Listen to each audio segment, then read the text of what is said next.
Assalamualaikum teman-teman Kisah Channel. Semoga kalian semua selalu sehat, dilimpahi rezeki yang halal, hati yang lapang, dan hidup penuh berkah dari Allah. Amin ya robbal alamin.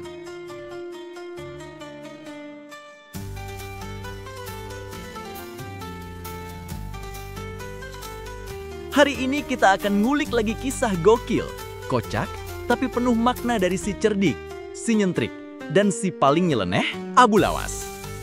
Jadi, siapin posisi duduk paling nyaman, karena kisah kali ini bikin ngakak sekaligus nyentil logika kita.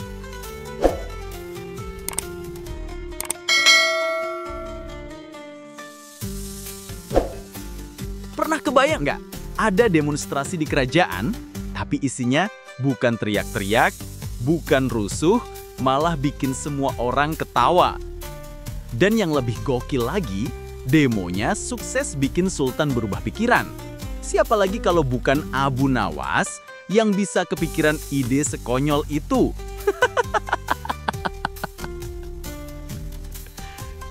Di Baghdad, muncul aturan baru dari Sultan yang bikin rakyat berat hati. Pajak dinaikin, harga barang makin tinggi, pokoknya bikin kepala rakyat cenat-cenut. Biasanya, kalau rakyat protes, mereka rame-rame ke alun-alun sambil teriak-teriak bawa spanduk.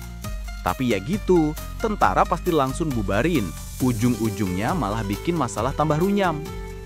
Nah, Abu Nawas gak mau pakai cara ribut. Dia mikir, kalau teriak cuma bikin bising. Kalau aku bikin orang ketawa, baru mereka mikir. Pagi-pagi Abu Nawas sibuk di rumah. Dia ngumpulin barang-barang random yang gak ada hubungannya sama demo. Ember kosong, sandal bolong, seekor kambing kecil, dan seutas tali usang. Orang-orang pasar heran. Ini orang mau demo apa mau bikin sirkus keliling? Tapi itulah khas Abu Nawas. Makin gak masuk akal, makin masuk akal di akhir. Abu Nawas bawa kambingnya jalan-jalan ke pasar Baghdad. Lucunya, kambing itu dipakaikan sandal bolong di keempat kakinya. Orang-orang pasar langsung ngakak. Ada yang nyeletuk. Itu kambing atau fashion show musim panas. Abu Nawas cuek. Terus dia sendiri pakai ember kosong di kepalanya. Jadi bayangin aja, kambing pakai sandal bolong, tuanya pakai ember di kepala, jalan berdua kayak dua pelawak keliling Baghdad. Rakyat penasaran. Akhirnya mereka ngikutin Abu Nawas sampai alun-alun kerajaan. Sampai di alun-alun, Abu Nawas berdiri tegak. Dia nggak omong apa-apa, cuma berdiri dengan ember di kepala, sementara kambingnya mondar-mandir dengan sandal bolong. Awalnya orang-orang ketawa, tapi lama-lama mereka sadar. Ember kosong sama dengan simbol rakyat lapar, perut kosong. Sandal bolong di kaki kambing sama dengan simbol rakyat miskin, terpaksa pakai barang rusak. Jalan di alun-alun sama dengan simbol rakyat yang terus berjalan walau hidup susah. Boom! Pesannya nyampe, tapi dengan cara yang kocak. Kabar aksi ini cepat nyampe ke istana. Para pengawal cerita, "Baginda, ada kambing demo di alun-alun." Sultan langsung penasaran. Apaan lagi ini? Masa kambing ikut demo? Sultan pun keluar ditemani pejabat kerajaan. Begitu lihat Abu Nawas pakai ember di kepala, Sultan langsung ngakak nggak bisa nahan. Tapi di balik ketawanya, Sultan mikir dalam hati, "Wah, ini sindiran halus buat aku." Orang-orang di sekitar ikut ketawa, tapi dalam hati mereka lega. Pesan tersampaikan tanpa ada satupun kata kasar atau keributan. Setelah itu, Sultan balik ke istana dengan wajah serius. Beberapa hari kemudian, Sultan mengumumkan aturan baru. Pajak yang bikin rakyat berat dikurangi. Rakyat pun bersorak gembira. Semua tahu, yang bikin perubahan itu bukan teriakan marah, tapi aksi gokil Abu Nawas. Bahkan kambing kecilnya jadi selebriti dadakan di Baghdad.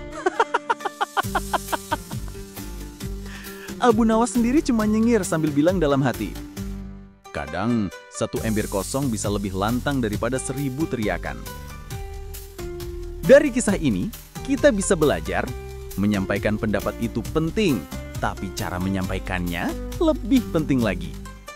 Humor dan kecerdikan bisa jadi senjata ampuh untuk menyentuh hati orang lain. Dan yang paling penting, perubahan besar bisa datang dari ide kecil, asal disampaikan dengan cara yang tepat. Itulah kisah gokil Abu Nawas kali ini di Kisah Channel, aksi demonstrasi unik Abu Nawas di Kerajaan Arab. Kisah Abu Nawas berikutnya. Bayangin kalau ada teman minjem duit, janji balikin besok, ternyata besoknya berubah jadi minggu depan. Minggu depan berubah jadi bulan depan. Ujung-ujungnya malah pura-pura lupa atau kabur kalau ketemu. Pernah ngalamin nggak? Nah, kali ini Abu Nawas juga ngalamin hal yang kayak gitu. Tapi bedanya, dia nggak nagih pakai emosi. Dia punya cara unik yang bikin si pengutang auto malu sendiri. Gimana ceritanya? Yuk kita bahas. Pada suatu pagi yang cerah di kota Baghdad, Abu Nawas duduk santai di depan rumahnya sambil ngopi. Tapi wajahnya kelihatan agak mikir keras. Bukan mikirin utang cicilan motor, tapi mikirin temannya yang udah lama minjem uang dan gak kunjung balikin. Teman Abu Nawas ini pinter banget kalau soal ngeles. Kalau ditagih alasannya kreatif. Kadang pura-pura sakit kepala. Kadang pura-pura sibuk kerja. Pernah juga pura-pura nggak ngeliat pas ketemu Abu Nawas di jalan, sampai-sampai hampir nabrak tiang karena buru-buru kabur. Abu Nawas cuma geleng-geleng kepala. Dia tahu kalau nagih dengan cara biasa, hasilnya pasti nol. Akhirnya dia mikir trik yang bisa bikin temennya sadar tanpa harus bentak-bentak. Abu Nawas sengaja jalan ke pasar Baghdad, tempat ramai orang jual beli. Di sana dia pura-pura ngobrol dengan para pedagang sambil cerita keras-keras. Kalau ada orang berhutang tapi pura-pura lupa, itu tandanya dia bukan orang yang bisa dipercaya. Orang-orang langsung pada nengok, bisik-bisik, bahkan ada yang ikut ketawa. Teman yang berhutang kebetulan lagi lewat di situ, langsung pucat. Tapi Abu Nawas tidak pernah nyebut nama. Dia tetap kalem sambil jalan. Gak cukup sampai di situ. Abu Nawas juga pakai trik kedua. Dia jalan ke istana dan pura-pura ngobrol sama pengawal sultan. Dengan nada santai dia bilang, "Kasihan ya orang yang gak bisa balikin hutang, hidupnya pasti gak tenang." Sultan yang kebetulan dengar jadi penasaran. Siapa orang itu Abu Nawas? Tapi Abu Nawas cuma senyum misterius sambil bilang, "Tenang Baginda, kalau dia dengar, dia pasti sadar sendiri." Sultan makin heran, tapi malah makin kepo. Dan tentu saja, kabar itu nyebar ke seluruh penjuru Baghdad. Orang-orang jadi heboh, pada tebak-tebakan, siapa sih orang yang punya hutang sama Abu Nawas? Temannya makin stres. Setiap kali keluar rumah, orang-orang kayak gosipin dia. Padahal Abu Nawas nggak pernah sebut nama.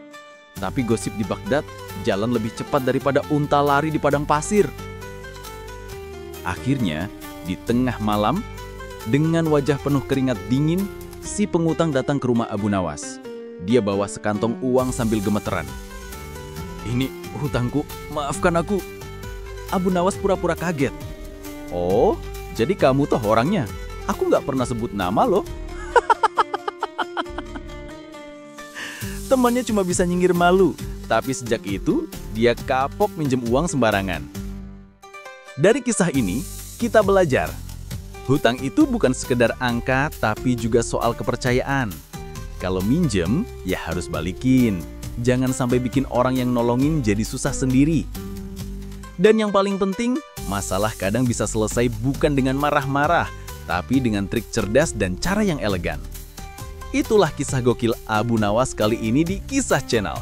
Trik sederhana tapi bikin masalah selesai dengan cara yang gak terduga. Kalau kalian suka cerita ini, jangan lupa kasih like, share ke teman-teman kalian, dan yang paling penting, subscribe Kisah Channel biar kalian gak ketinggalan kisah seru lainnya. Sampai ketemu di cerita Abu Nawas berikutnya. Wassalamualaikum warahmatullahi wabarakatuh.